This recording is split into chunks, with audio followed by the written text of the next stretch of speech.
Who needs other people? We're popular in our own lunchtimes. Exactly. Legends in our own lunchtimes. Exactly.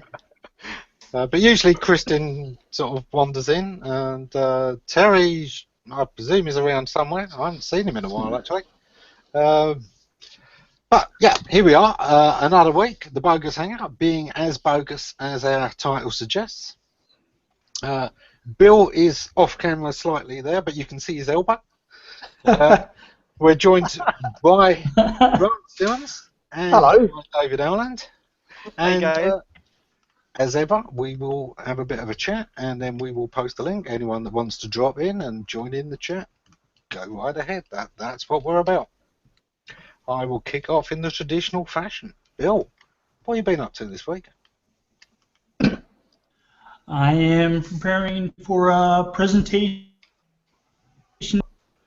so I get up early in the morning, hop on a plane, and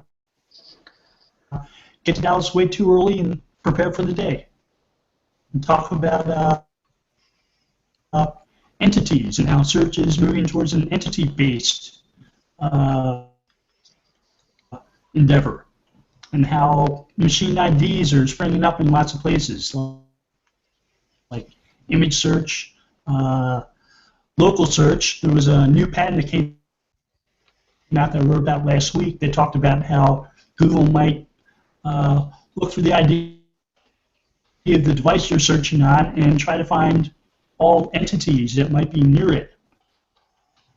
And it mentioned how it might look for machine IDs from those entity devices, so you can walk up to a statue that you don't know the name of and ask your phone, what is this monument? What is this statue?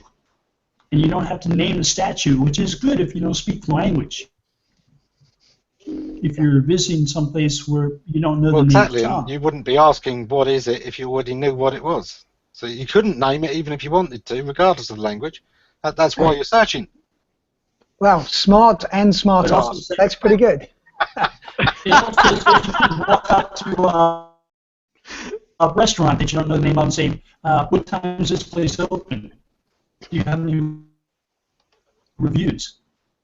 And it'll give you those too. I saw your analysis, Bill, of the pattern. It's a great thing for local. What's that? I saw your analysis there, the article. I mean, it's really interesting when you think about it, just basically making everything a beacon, which helps expand that likelihood, because they can probably, once you've got Internet of Things, anything potentially has an ID, and you can look up on a shelf or look up, I don't know, something even more minute than a statue. But it's got me looking up places nearby and using a knowledge graph API search to find machine ID numbers and see what type of information Google might have on those particular entities. I just see them expanding entities to include almost anything. It's that whole people, places, or things, animal, vegetable, mineral, go into a supermarket, and if it has an ID associated with a product, wham, bam, you can be presented with anything, especially ads, which anytime there's a monetization, it's going to be good.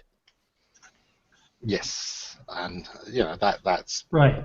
That's going to be the big thing. Is it does offer lots of opportunities for monetization. Yeah, talk about monetization. Did you monetize this Hangout? Are we all earning like $10? If only, eh? The idea is that people see your brilliance and can't wait to hire you. Well, I have a job. Unlike you retrobates, I actually have a full-time job. Highly overrated, Grant. Homes.com. Look, there you go. Yeah. Still with them. They haven't thrown you out yet. They don't actually understand anything I say, so it's that fine. might be why. Yeah. Yes. We've all done well. Bill's with an agency. He's employed. He's with a company. That's true. Yeah. And I used to be 9 to 5 kind of thing. Well, almost. Yeah. What do you do now, though? Are you just a freelance dude I see you at conferences. That's about it. Well, what I do is I write books primarily, and I've got I'm on the consulting sort of a team of 2-3 large companies. So whenever they need me, they call me in and they say, "What do you think about this?" Yeah, and I go, "That's a good idea." Let's go with it. I think the thing is, I do have a few of your books, but I think the good thing is I write books, but you actually sell them. Yes. Yes. It makes a difference. Well, yeah, that's always it helps. Yeah, that does. That's cool. So I must admit, he writes a lot more books than you realise, because you've only got to read some of his Sunday read posts. Oh. You put 3 of those together, and that's anybody else's ebook. It really is. Prolific. Yeah. Well, yeah, I write a lot, yeah. But that's the thing, isn't it? With any skill you want to do, you do need to practice it, and you get better and faster, and whether that's SEO skills, webmaster skills, or what's it? Oh yeah. I mean, I started life with newspapers in '94, '93 actually, with a European. It was the Bob Maxwell empire at the time. Bouncing check, and Ammon knows him well actually, and. It used to be, you had to write to a specific word length. It didn't matter what the subject matter was. And that said, you actually had to do it. And when they hired me, you say, yeah, I can do this. But then you think, I have no idea how to do this. So you learn on the job. And, it's a discipline thing. You actually learn to distill all the essentials and compress them. So, yeah, it's a thing you pick up. Right, so I wasn't born in '93, so I wouldn't know that. But okay, maybe a couple of years. All right. No, I think the hardest thing, and I respect you for the standpoint, is I've got like 5 books of the outside framework written with 0 chapters in there so far, but lots of things up here. It's just a matter of getting on paper. Yeah, well, I'm glad you said that, because the trick with any kind of book is not what you put in, but what you actually decide to leave out, because it's how you structure. It's like a presentation. When you go to a presentation and you've given tons of them, I've seen you in action. You start with a beginning, middle, and an end, and you've covered something very specific, and the audience takes something away from that, and they go away and they think about it. Okay, apply that same skill to a book. Because you don't throw everything in, because it becomes too complicated, it digresses, it weakens the arguments. So you need to basically strip things away until what you have makes sense within a certain perspective. It's like Michelangelo. Yeah, that's the trick. Looks at a block and sees David. I got it. You just chip away what isn't it. I got it. Yeah, exactly, yeah. Well, so far I've left everything out of the book. So it's really strange. Awesome. You almost finished then. Perfect. It's funny. That is something I always say is the key to any business strategy, any marketing strategy. Yeah. It's not what you do, it's what you don't do. It's the things you don't do that give you the time and focus to be good at what you do. Exactly. I mean, when you say it, when you say this, it sounds such a, one of these sort of sound bites you put together. But essentially, in order to make those critical decisions, you need to have a clear grasp on identity, purpose, values, audience, connection, relationships. So it's actually really deep. And, that's why most companies fail at this. They don't really do it because they haven't done the groundwork. That's why many small businesses can't project who they are, because they think, oh, this is what we do. This is the brand. Here's our logo. Isn't it pretty? And you think. It's also, it takes a lot of courage to say no. When you're a small business starting out, and particularly the freelancer kind of business and the small B2B business, the idea of saying no to stuff is ridiculous. You're desperately trying to get things to say yes to. I had an agency for 7 years. And you say yes to everything. I mean, stupid stuff, and then the hardest thing is gleaning those guys out because they like you. And so my first 3 years was spent building, and 2 years was spent getting rid of the guys I didn't want anymore. Yeah. You know, and finding people to hand off. The work you do is the referrals you get. So if you say yes to something that isn't what you want to do, you can guarantee you're going to get 3 more in referrals just like it. So you're going to have to say no somewhere down the line. It's better to do it at the start, because then you're able to spend that time you would have spent working on somebody who's going to refer you business you could never want. You could have spent driving the customer you do want. You know, Ammon, you're so right, but you know, I sympathize with Grant here because I've seen it in action, and I did at one stage work for an agency. It's really hard to do, because in order to get the accounts you want, you need to be able to pay the bills and keep the team going. Right. And it's the small stuff you don't want that actually gives you the money for everyday stuff until you get a big account, and then basically you begin to build up your brand and who you are and everything else. So it's a tricky balancing act.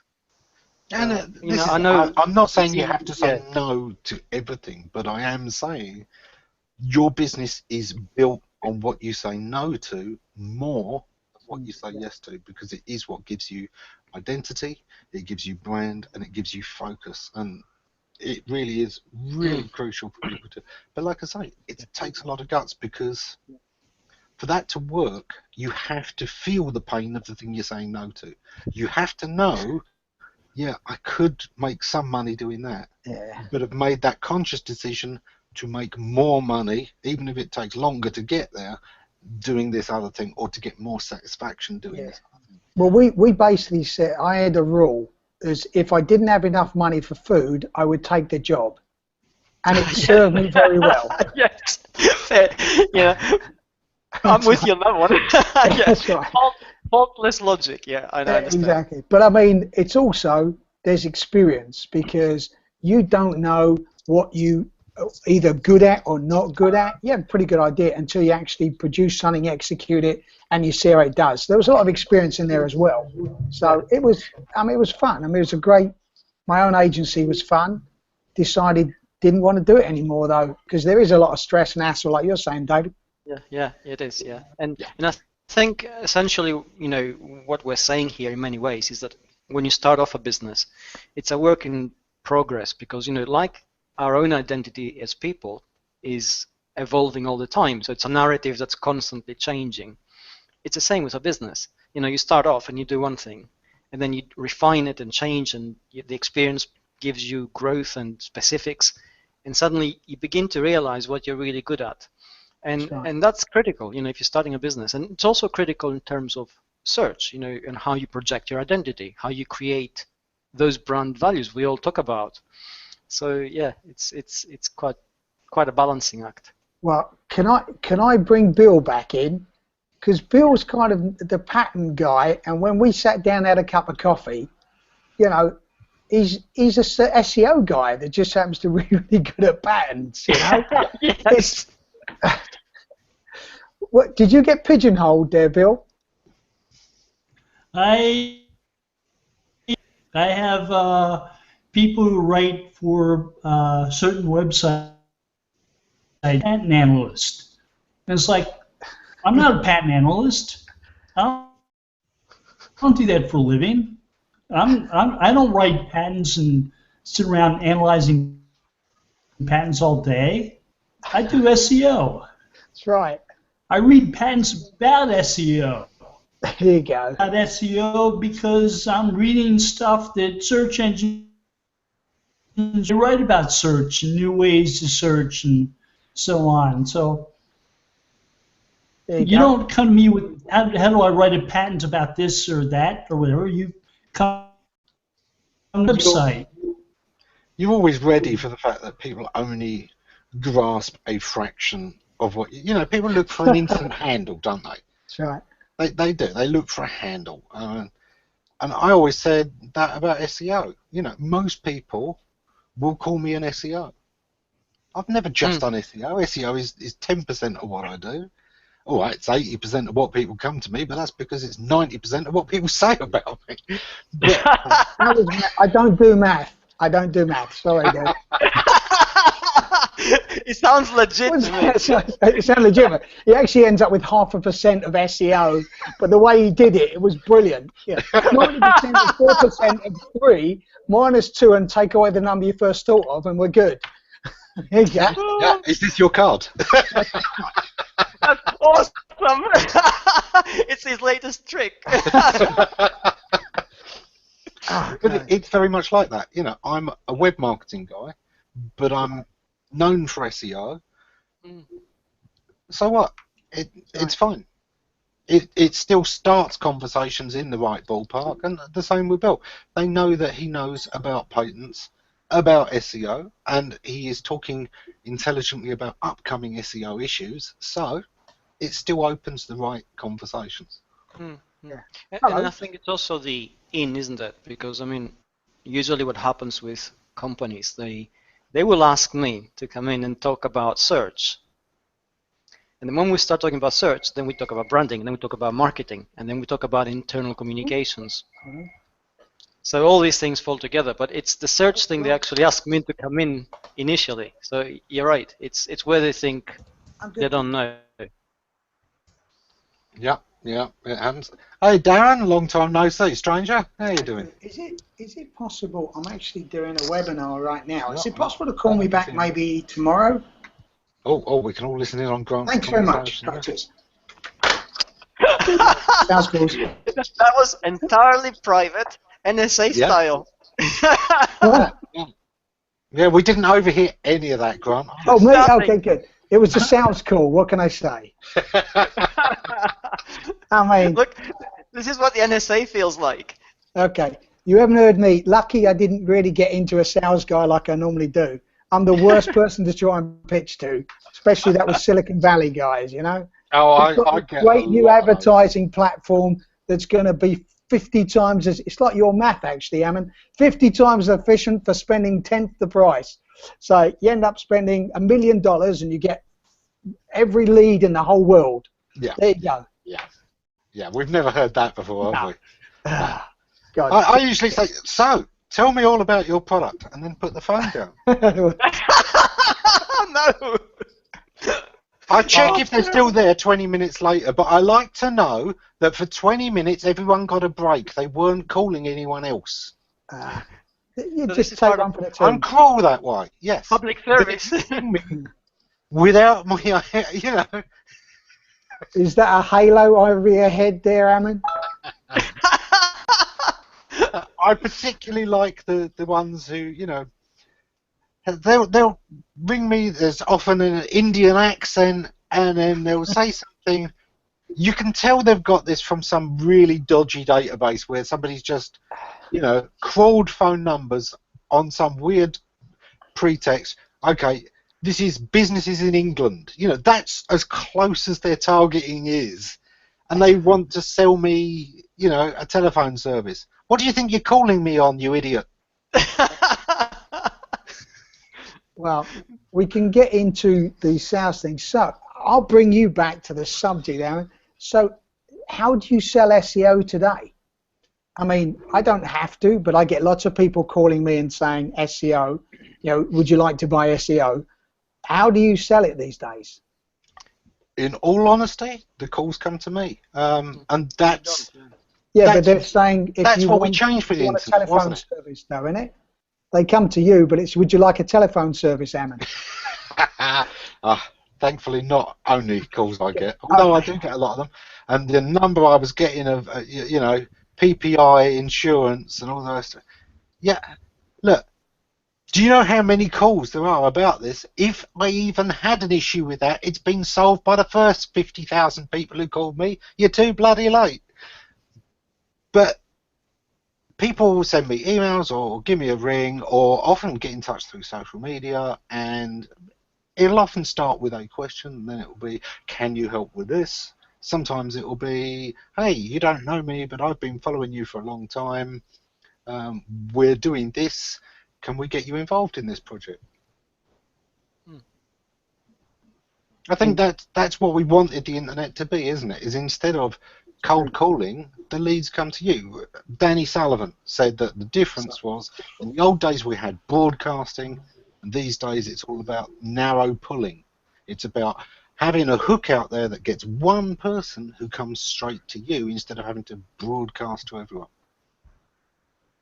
How do you do it, David? Like you said, you have a few people that on your hooks. Well, they usually come to me because the large companies, they sort of have people who talk amongst themselves from company to company. So when it comes to referrals, they usually say, hey, can you help us out?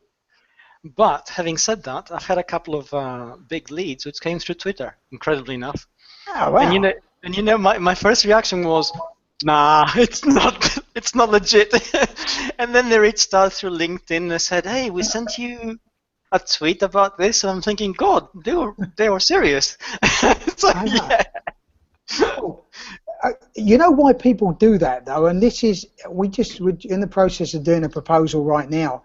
You can't find phone numbers anymore. You know? Well, I've got mine on my G Plus account, including emails and everything. You can't find G Plus anymore. Well, that's the only place I've got them.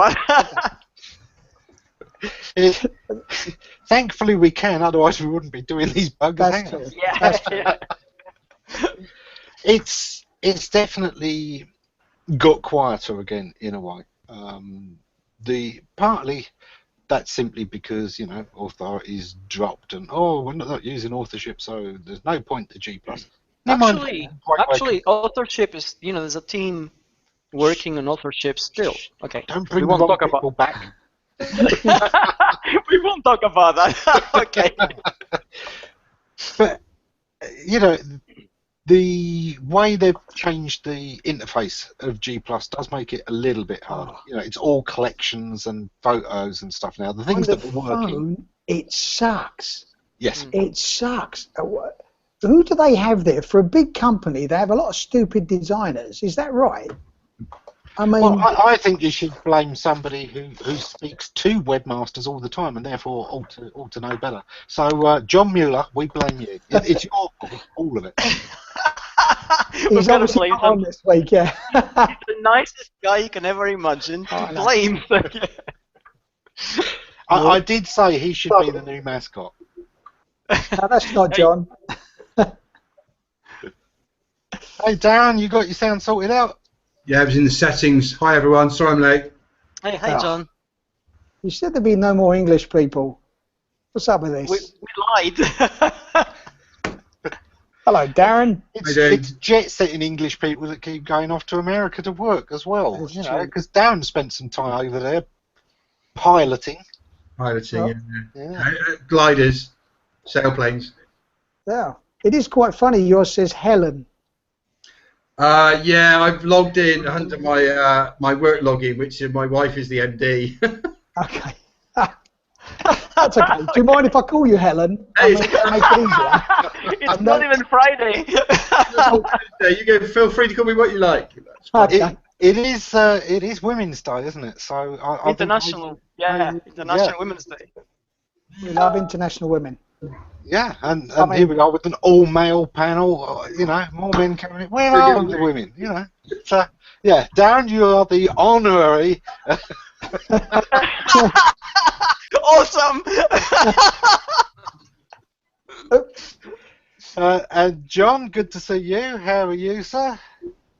Good, and like on the dairy when I was a child, it said you can call me anything, but just not late for dinner. There you go. So this is like an old Shakespearean play, right? Where all the roles are played by men. Yeah.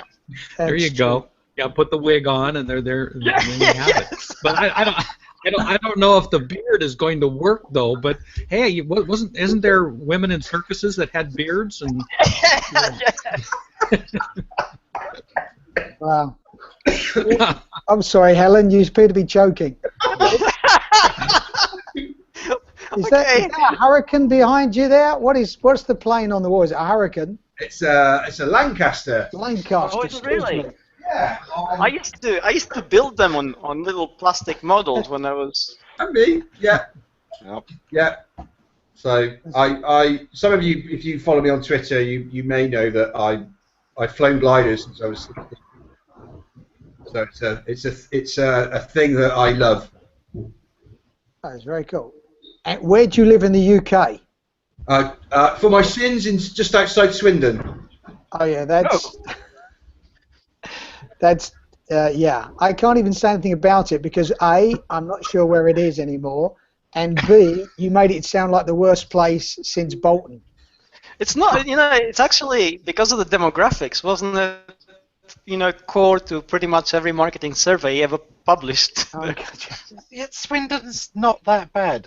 At least, not if you've ever seen Slough. Oh, okay. Yeah, it's better than Slough. I love the random. There is this thing between Swindon and Slough, but we're just outside, and we're in a village just outside. So it's more of a country feel to it. Yeah, it's out. You're heading towards Bath and the West Country. Yeah, I'm from Bristol originally. You might be able to tell from my accent. So no, it's hardly there at all. Usually you meet somebody from Bristol and it's would you like a cider? And yeah, well, that's a good lush thing you got there, isn't it? Man. They told me this was about search, and I can't even find Swindon on a map.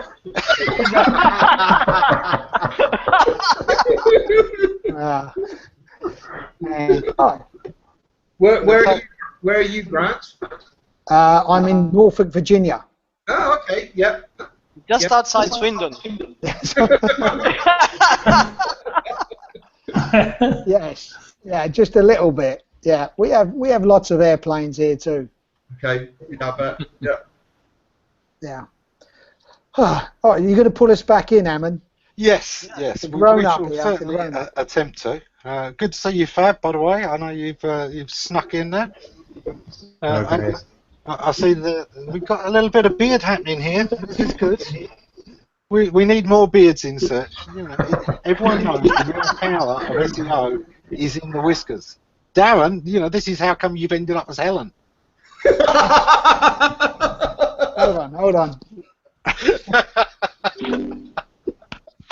Does this mean I get to do? Does this mean I get to do search?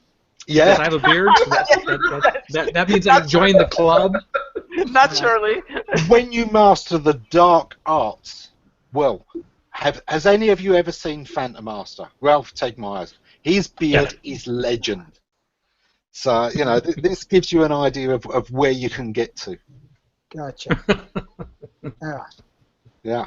His first form of cloaking was cloaking his chest with his beard. I like what you did there. Very good. It's one of those things. There do seem to be a lot of beards in SEO. I think it's the amount of time we spend going like that, trying to ponder what the hell Google meant in this update. So, one of my colleagues is actually Berto, Steve Bertolacci, who is on Twitter the Beard of SEO. So, if you look on Twitter for Beard of SEO, you will find him. There you go. Maybe not Beard of SEO. The Beard of SEO, yeah. There you go. The Beard of SEO. Yeah. Should we put this in the show notes? Well, there was a Facebook group called Marketers with Beards that also had a lot of SEOs in it, and so yeah, there is this correlation. I mean, Rand, all right, he's been sort of doing the wizard moustache thing, but it's still. Is it a correlation or a causation? I'm sure Rand would tell you. And then everyone would argue with him.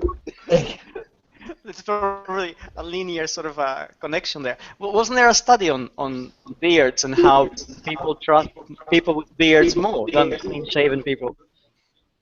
It wouldn't surprise me. We can start one. That seems like a good thing. No, there was one actually. It was published on the BBC website about a year ago or so. I think that was to do with English accents and trust. I think actually the beards are slower to catch on in the UK. UK is still a beardist country. It is a beardist country. There are a lot of women who always say, "Oh, I could never date a man with a beard." You're more likely to get a girlfriend bald than you are with a beard.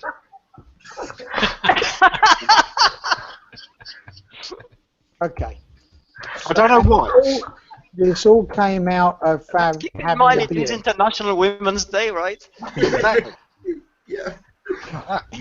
Don't think they're getting off lightly just because it's their day. We're still pointing out the fact that there are beardists in this country.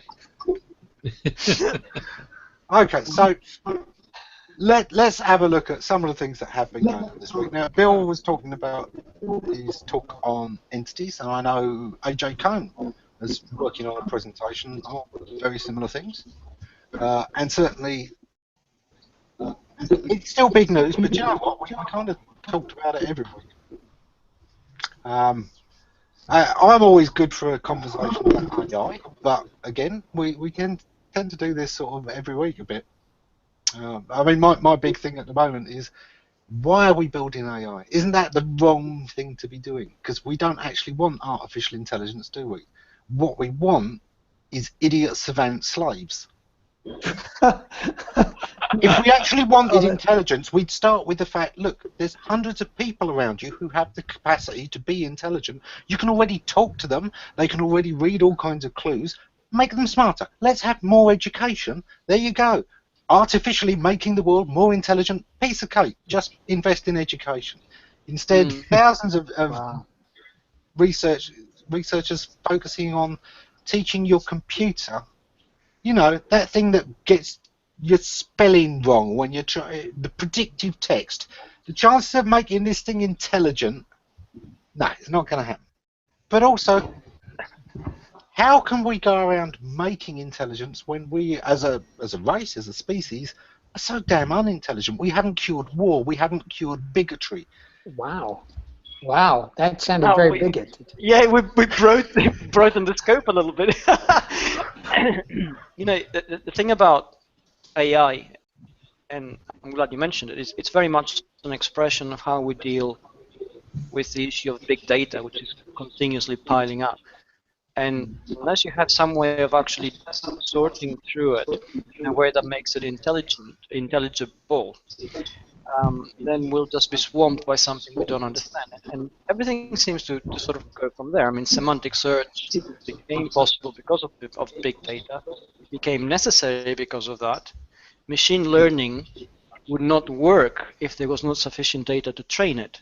So we can have machine learning algorithms that are very clever, but unless there's a massive training set for them to work on, and this is a recent phenomenon, they wouldn't actually begin to perform.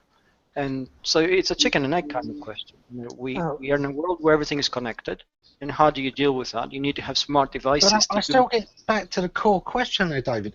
Yeah. Do we actually want AI? Yes, we seem to be do. trying to build things more intelligent than we are, right? Well, now, we've already got these things. We call them wives. I think, well, I think you're reaching here, and I think, you know, we do call it AI, but it's only, I mean, the more we make things intelligent, the more we realize that their intelligence is not what we thought of as intelligence. And you know, it means that every breakthrough shows that the horizon recedes and the bar goes higher. I agree with you. I think as we look at how to make intelligence, we learn more about our own. No, but what we want out of life is we all want to have Alfred the Butler from Batman. Yeah. That's what we want. Awesome. That's right.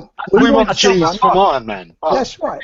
That's right. Jeeves. We want someone that understands the context of who we are, so when we ask something, we get the right answer, and when we don't ask something, it anticipates our needs. And that's where entities come in as one bit of it. Yes. You know, understanding of intent comes in the other thing. The things overlap, and you end up with Alfred or Jeeves.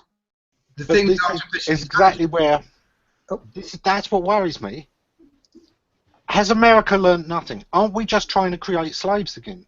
I mean, we're creating something smarter than us, but we want to dictate to it. Whereas obviously you've just made something smarter than you. What does it need us for? Well, it won't be intelligent until it can be deceptive. Yes. I don't think until it realises it doesn't need us, it isn't intelligent, is it? No, but until it learns to deceive, it's not truly intelligent. You know, learn to deceive us. well, that's true. And look, the way I look at it is, though, we're putting in the information. To David's point, it crunches the stuff. It takes that and makes it into an intelligible either action, activity, prognostication, or whatever. We're not looking at slaves. We're looking at servants. That's a difference. Well, because at one is what point invented and does one's not. intelligence become a person? You know, if this thing is intelligent, at which point has it got more right to a vote than we have?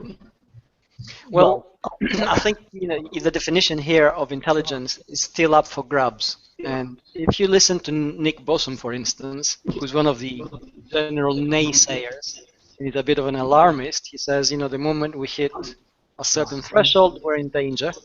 But if you listen to other voices like Alvan Noah, for instance, who is also has written about the subject, he says that what we consider intelligence is not just what's inside our heads, but also what's part of our bodies. So the entirety of our experiences and the signals we receive and the data and the synthesis create a kind of intelligence that allows us to interact with the world.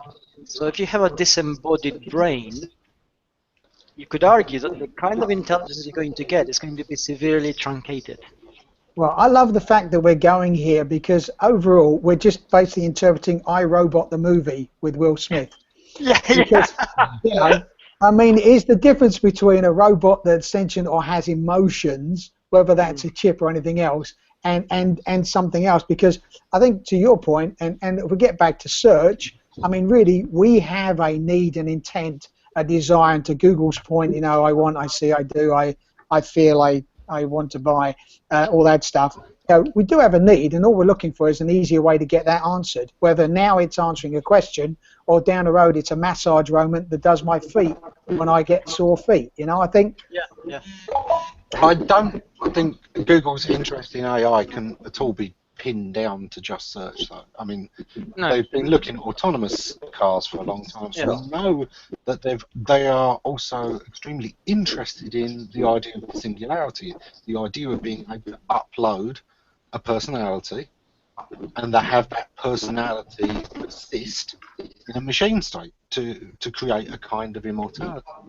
Well, rumours, of course, are for more that movies. it's because of certain genetic diseases or conditions in some of the founders, perhaps, that make this mortality an interesting issue and something they would like to cure. But certainly it is something, I mean, Ray Kurzweil has spoken on Google's behalf several times, and he is interested in far more than just search results.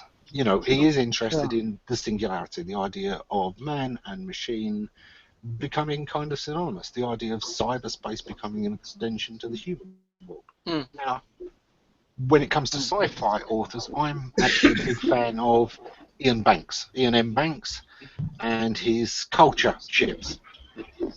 This is a place where AI exists and has equal rights and coexists with humanity. Nobody has to work anymore, but a lot of people choose to.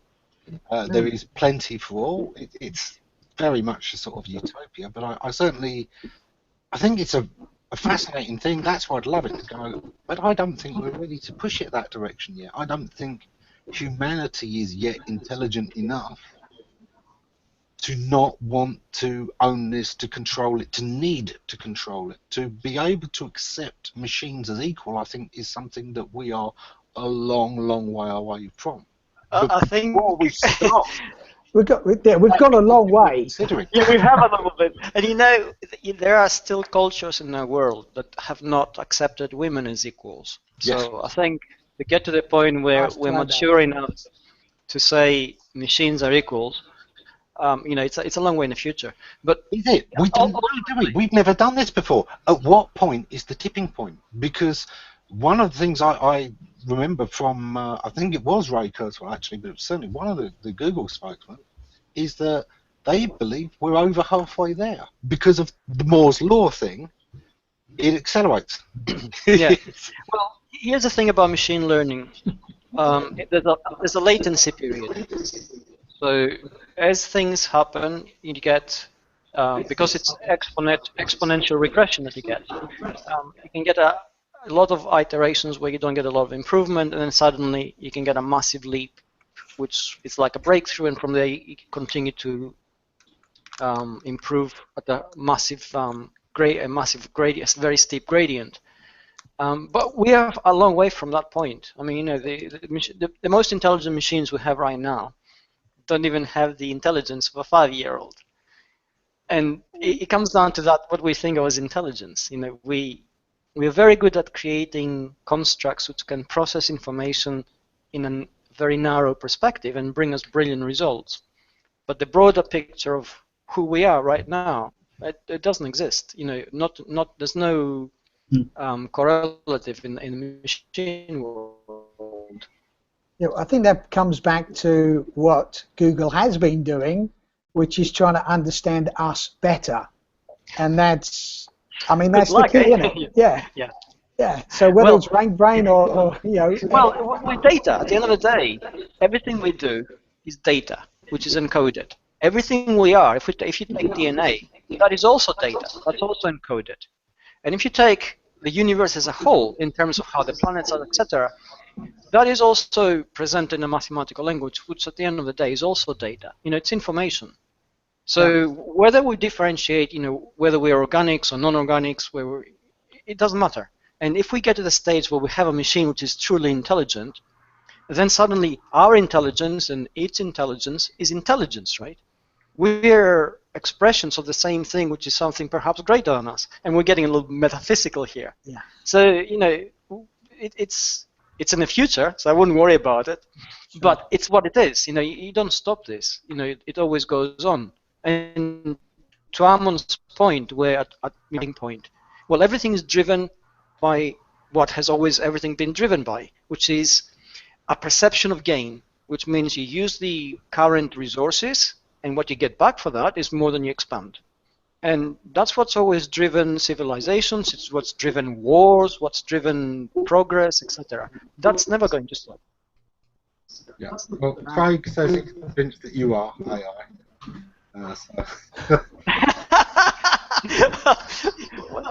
Well, Craig, I want some strawberries. It strikes me as just one of those things that, for me, it's one of those things where shouldn't you be thinking about the consequences of this before you start down that road? I do think that we are.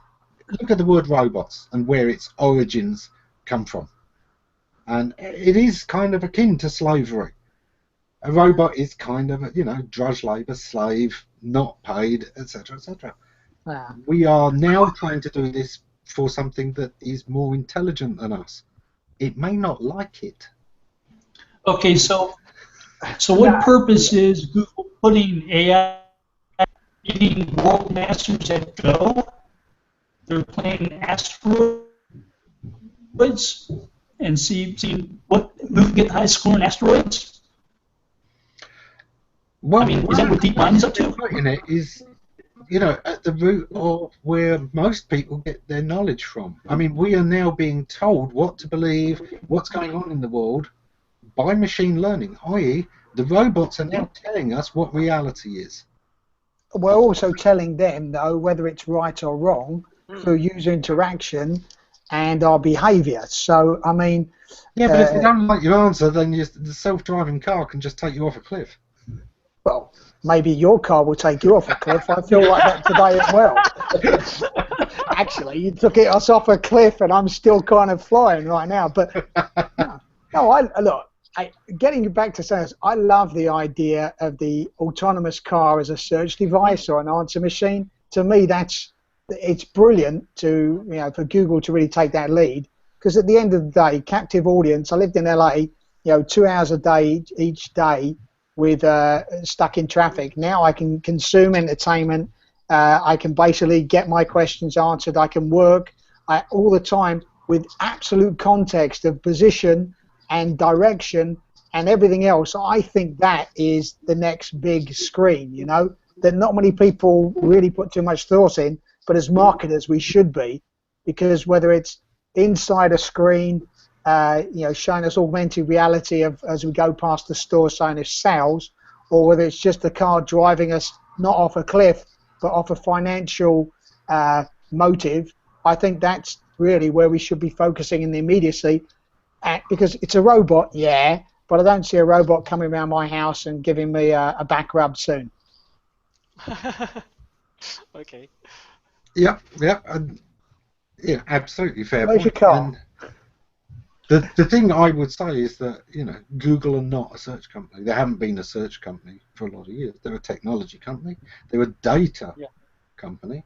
But if you look at what they've invested in robotics, of all kinds, I mean, they bought up most of the AI research companies so that they would. I mean, they own they employ more of the world's scientists on this than anybody else does at the moment.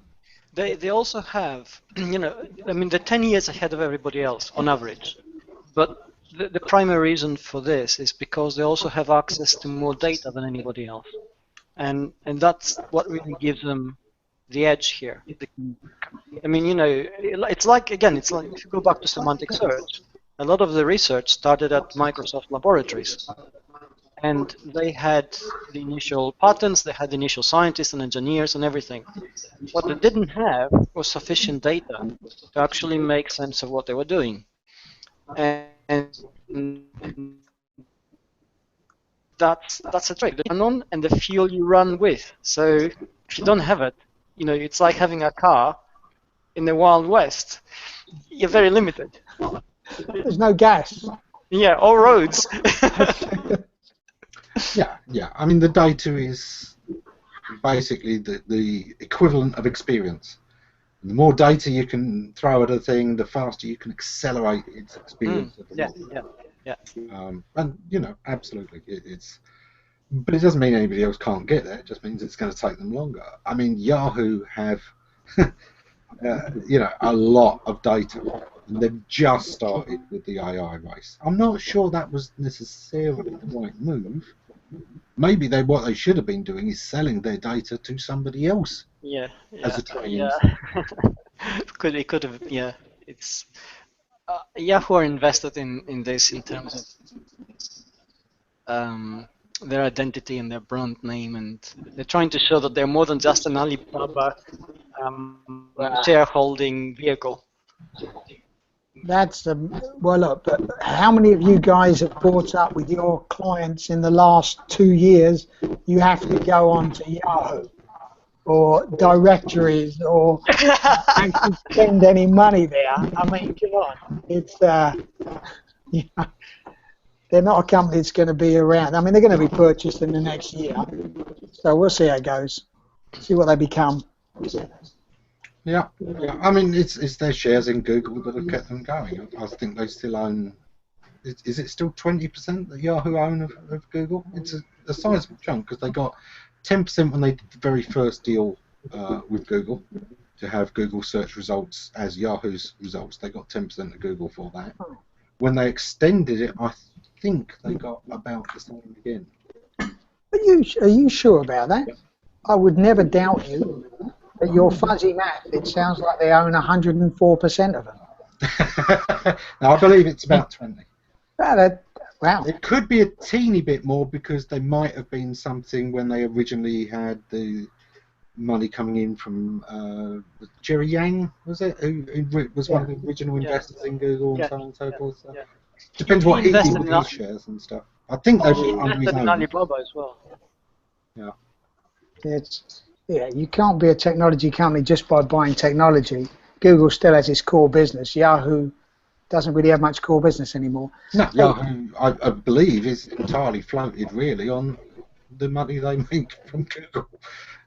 I believe that is what's actually holding them up. I don't think Yahoo makes enough of its own anymore in anything. That kind of sucks. Hey, you know, gentlemen and ladies, we have one lady here. Hello, Kristin, Catherine, Kristin. Hello. Kristin. Yeah. Kristin, hello. All right. This is my note. I have to go. You wonder what I'm doing this whole time. I'm making this sign. Wasn't listening to any of you at all. Time well spent. Thank you. Brilliant, Aaron. Hopefully not the last time, because I have so much more to say and so few people that want to listen to me. Yeah, yes, I can believe that. All right, cheers, welcome back guys. anytime. We do these every week. Drop in. Take care. Cheers. Okay, take care, Grant. Bye-bye. See you, Bye. Dave. Yeah. So, yeah, you're late today, Kristin. What I happened? know. Were you sleeping? I was sleeping. And then International. I woke up and I was like, oh my gosh, what time is it? The sun is not in the right position. So then I rushed over. I didn't even brush my hair. I didn't.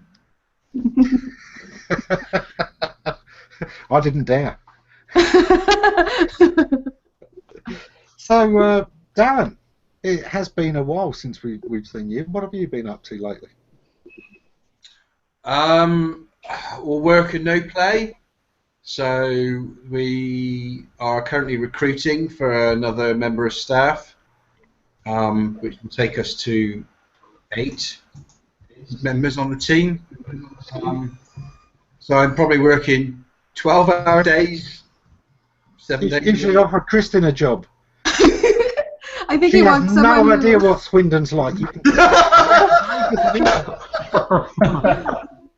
Don't go there. Don't go there, Kristin. If you're on Instagram, I do get some very nice pictures of Swindon up online in the feed. So By taking pictures of elsewhere and claiming they're Swindon.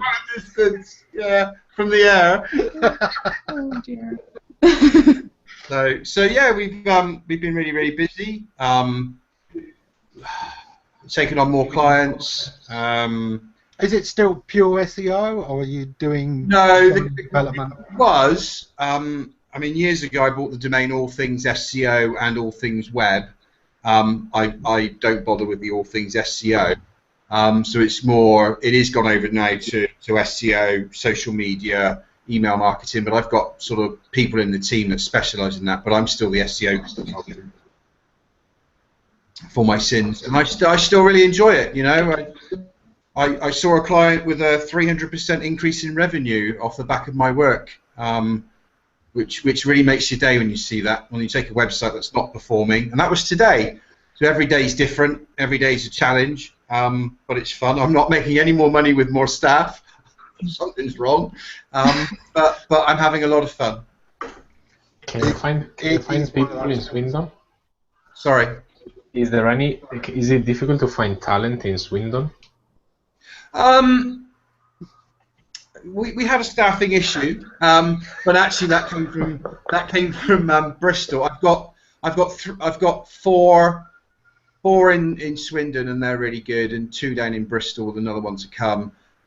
We had a staffing issue last year. And they're really good too, right? Yeah. They just say Gert Lush. They just say Gert Lush. Sound hesitant. They just say Gert Lush. But it's a challenge trying to train them and make sure that they understand about SEO, but they don't eat, live, and breathe it like we do. You know, it's a job. They enjoy it. We look after them, take care of the team, and they're good employees. But they won't go home and read moles or search engine plans. You know, I feed that back to them and make sure that they're on top of it. So my role's changed. This is still unofficial. As of yesterday, I'm no longer managing director of All Things Web.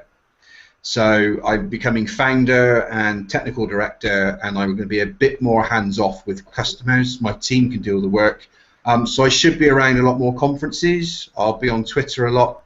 And I'm, you know, if anyone wants a hand and wants me to do some research to help them, then, you know, as a research for me to help them, I'm happy to just reach out and ask.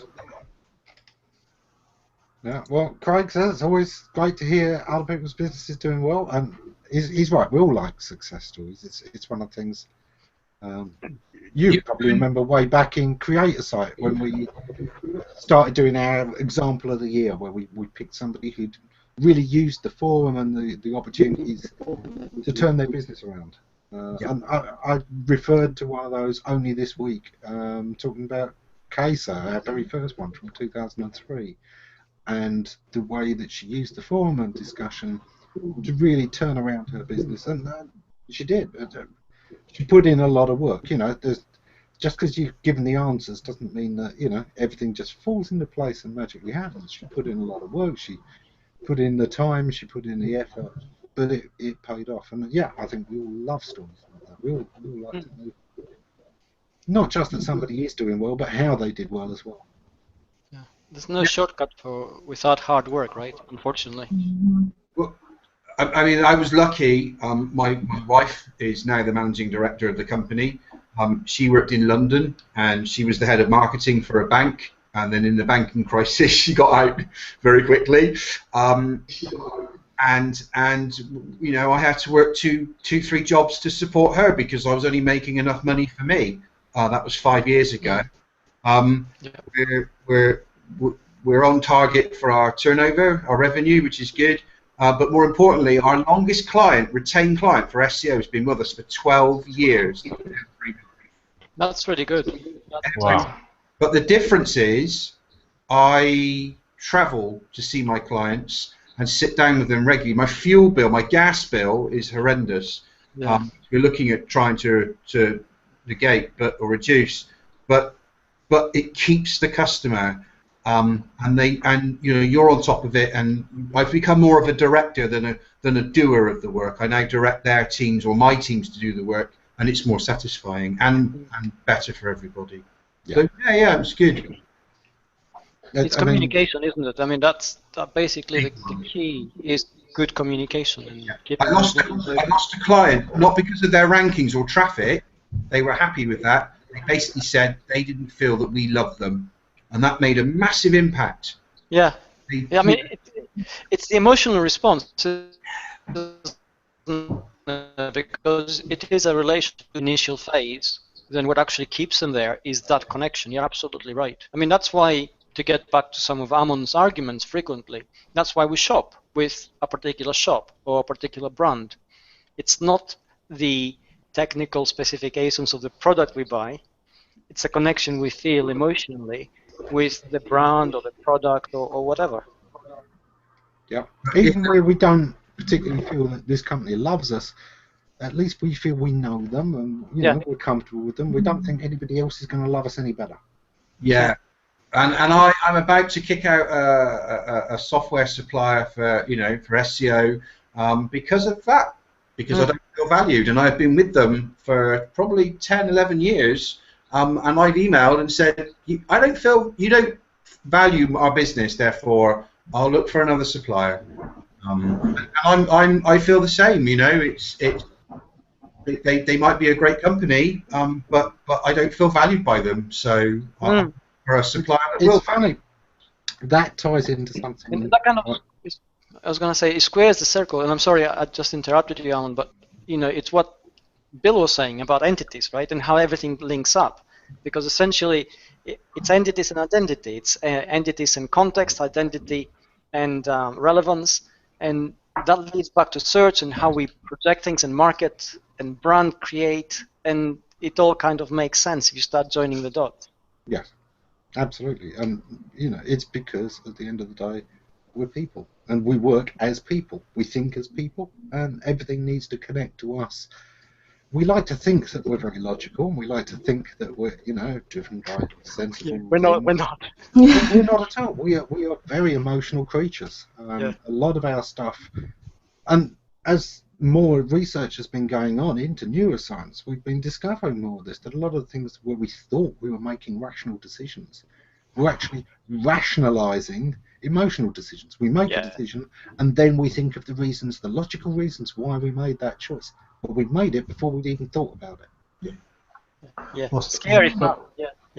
Most of the time that, like, when I was working in agency side, and most of the client we managed to retain despite performance not being good for like a various reason, was because of the relationship, because they knew that what we were doing was the right thing, and some other companies very good result, but relationship that, or maybe the person that was managing that relationship changed, and that's where you see from one day to another the result not being as good. And like at the end of the day, data is very clear in saying if you're doing well or not, but then obviously people can add that layer of defining what to keep. Like I think like I remember losing very large client, but also like very kind of, we did such a good job just because of like team changing and like not communicating anymore with them in the way we used to do. Like, and that's one of the things that you don't value, and then at the beginning, or at least you don't. You know, you're more concentrated on just giving performance, but then you realize that the emotional side of things, not the emotional, like the relationship and the trust that you build with them sometimes, because they, you know, things may go wrong no matter if you're doing the right thing, for so many reasons. You know, it's not that everything is planned. You can become a victim of your own success sometimes, and I mean this plays in with the small business and the things you were saying precisely. And it reminds me of a conversation earlier this week. Somebody was saying that I won't say a name, but they were saying that their engagement on G+ sucks now. You know, and I thought to myself, but you changed how you interact with the platform. What happened was you got successful, and then you started just talking at people instead of talking with people. You're not having the conversations you used to have. Instead, you're dropping links to your videos all the time, you're dropping links to your blog posts all the time, and it's become a one-way conversation, and of course people aren't engaging with you because you haven't been engagement worthy. You haven't been engaging yourself. You haven't been talking to them as people, you've been talking to them as an audience. Yeah. It's that investment in time and effort, isn't it?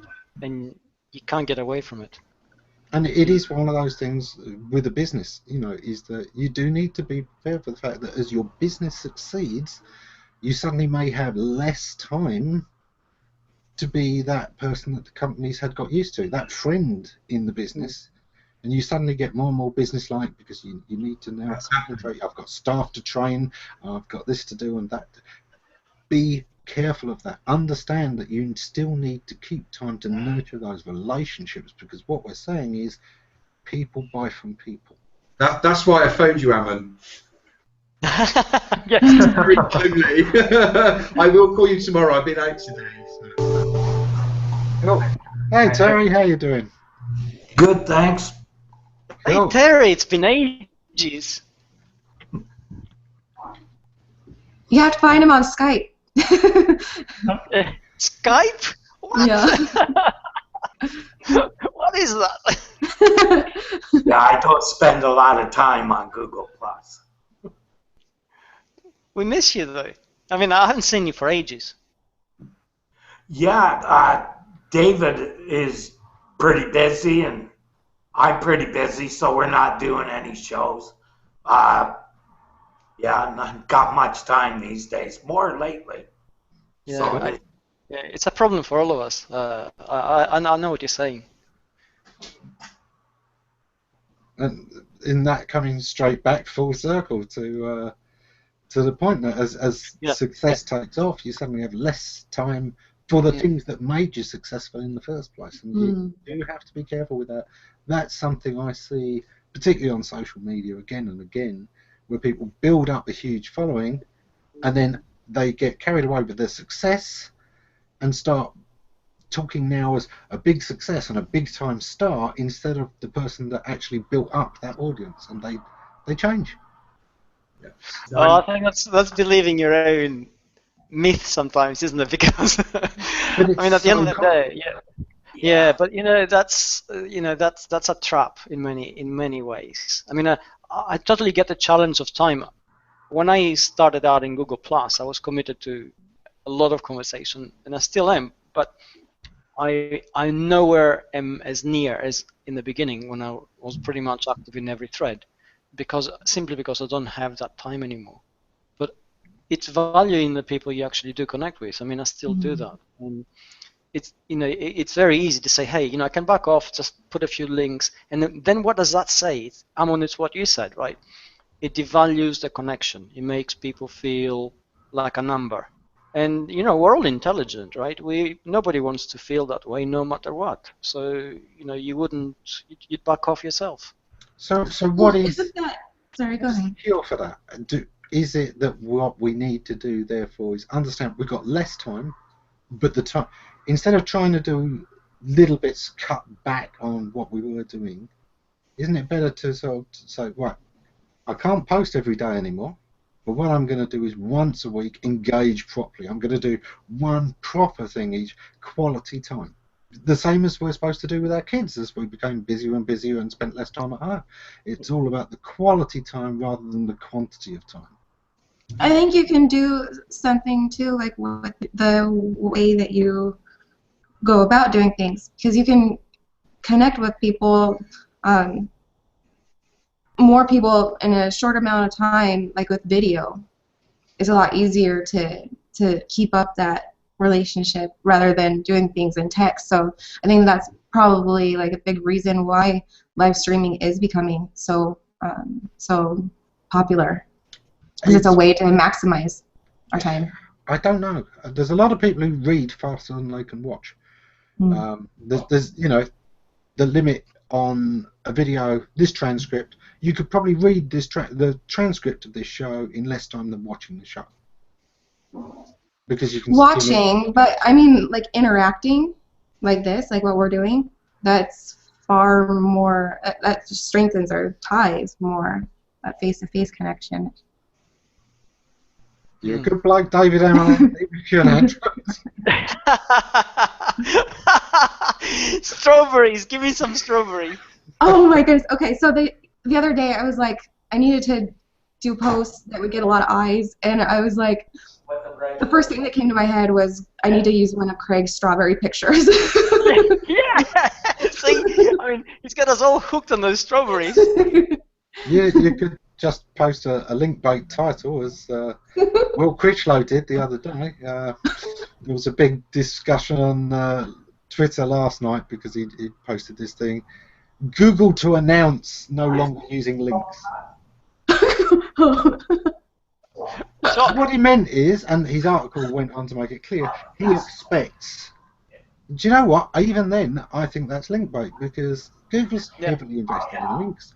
They've made links the basis of many, many algorithms, and to replace the information you get from it, yes, you've got to filter that data, but even then, to replace the quality of information you get from links requires using immense amounts of user data instead, which Google have traditionally said they don't use for search. They don't use too much of the tracking data for search.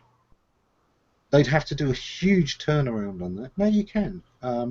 Years ago, I worked for a review company, and one of the things we did was work out a way of vetting new reviews by knowing which users were trusted.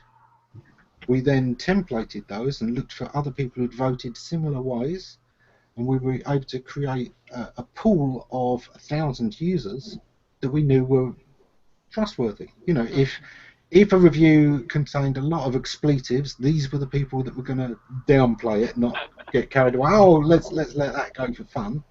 And they were also going to, you know, be responsible about what they said was good. It wasn't going to be good because it was one of their friends. It was going to be good because it was good.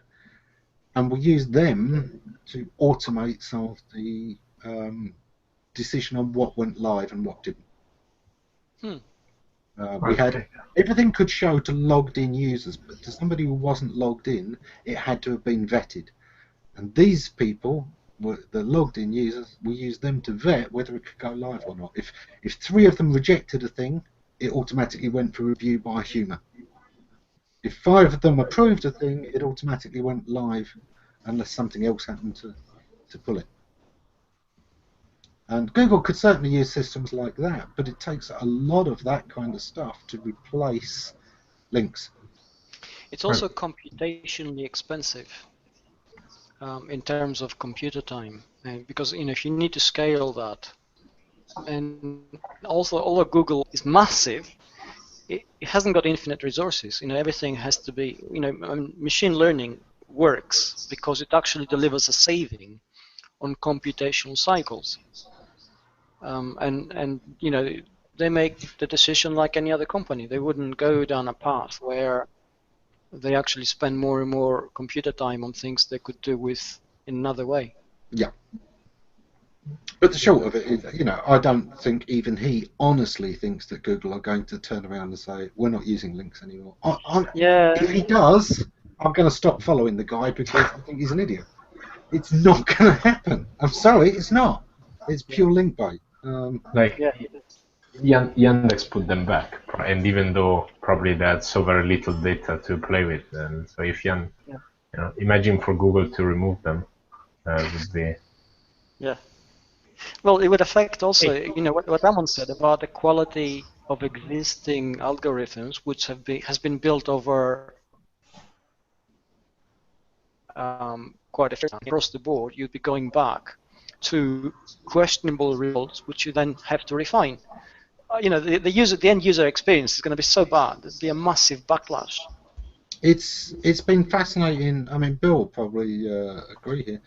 If you look at the number of patents that then reference PageRank or PageRank derived things themselves, PageRank has evolved and has become a useful tool in so many other things. I think of PageRank almost like a reference library now, where Google is able to reference that in correlation to other things in so many other things. Yeah, yeah, and it makes sense. I mean, you know, you build from what you have. You don't destroy everything completely and go into another direction. Yeah. So, what do you think, Bill? I mean, PageRank, as far as I can see, it is maybe still about half of new patents coming out reference it in some way or other, don't they? For an authority score, a relevant score, it's still a useful tool. I'm sorry, I missed part of the question. Will was saying that he thinks links are going to be dropped by Google. And, you know, we've had this. People have asked Matt directly when he was around. He said no. And they've asked Gary Ilias, I believe, and he said no. But apparently this rumour still comes through that, you know, Google are going to drop links. Look, maybe you're bad at link building and you're hoping Google's going to drop links. But they don't need to. They've actually done a very good job these days, I think, of refining the balance. New content surfaces well, but I think links certainly filtered heavily, but I think links have been incredibly useful to them in finding. Look how much of the knowledge graph is built on links. The knowledge graph is built on links. It doesn't necessarily need to be built on links. Links are that is based upon popularity when it should be based upon quality. And too often, links reveal things that tend to be more mainstream than accurate. Just because lots of link to something doesn't mean it's better or worse than other sources. Well, we know that they've looked at ways of clearing this up because, let's face it, links still are important. I know a lot of papers and patents are important to search because guess what? There's this little site called SEO by the Sea that has linked to them and referenced them. And when you've got experts in their field or authorities in their field, their links matter. And their links are a huge shortcut to finding relevancy. And so are they weighted?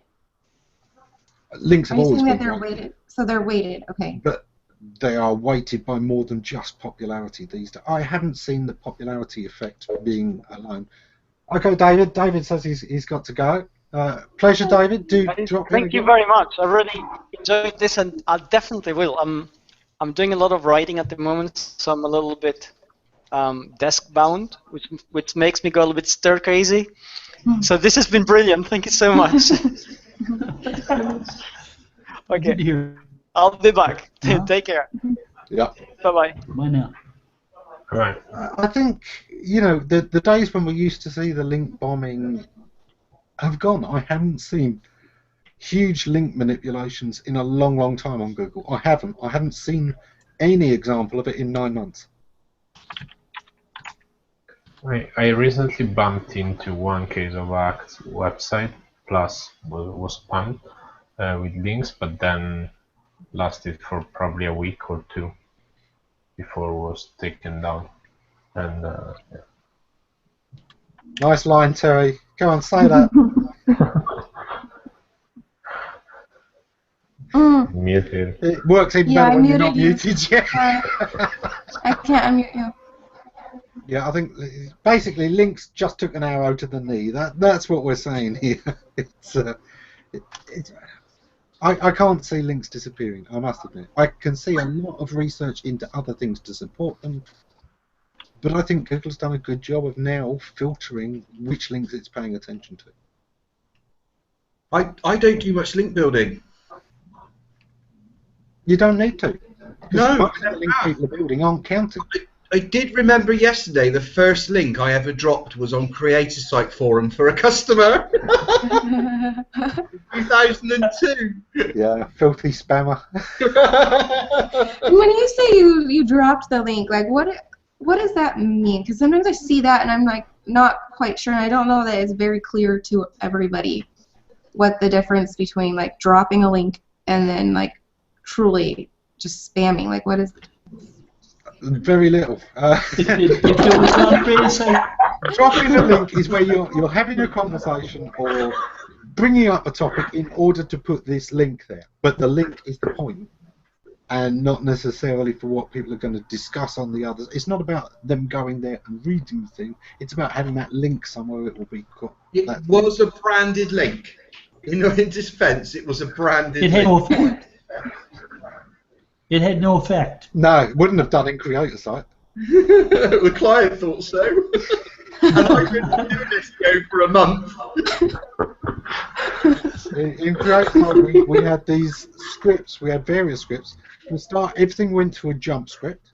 So your link went to a script that then let it go out. And the reason for that is that script was in a robot text protected area. Yeah. So I found out after. and because people still didn't believe that, because if they did a search for their link, they'd sometimes find the Creator Site link.